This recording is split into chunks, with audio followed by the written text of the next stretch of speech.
Summer is in the air, the tourists are once again out and about, and so is the shirt-sleeved tourist minister. Today, John Lee MP was at Tower Hill to announce a buoyant tourist trade and killing two birds with one stone to plug an anti-litter project.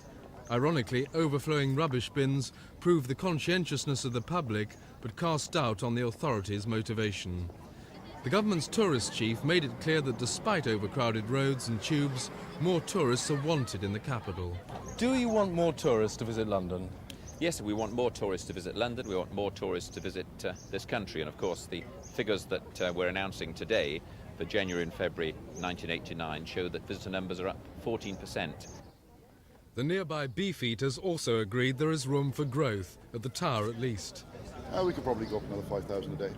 Would you say that, though, if you were trying to drive your car through London traffic? You talking about London traffic, I'm talking about inside the Tower of London. But we don't have cars.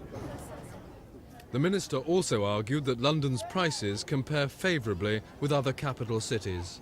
Well, if you look at hotels, then you're going to pay at least double for a good cheap hotel, and those are few and far between in London, whereas they're very easy in most European capitals. If you look at the tube, you're going to pay at least twice as much as you would again in a European capital, and probably far more depending on how far you go. If you look at food, you're paying about 50% more for a three-course meal.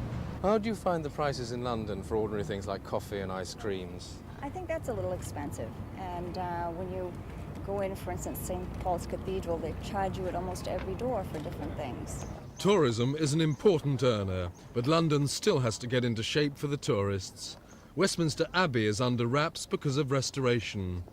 Trafalgar Square is again difficult to see. The Royal Academy, is it really? And the Albert Hall just adds to the frustration of tourists. As you know, the responsibility rests in a mix of government departments. English Heritage, no doubt, are involved as well. But obviously, all those bodies would be well aware that we want to have those particular attractions available in the widest sense for tourists, and one would hope they wouldn't be covered up for too long. Simon Neave with the Tourist Minister for Thames News.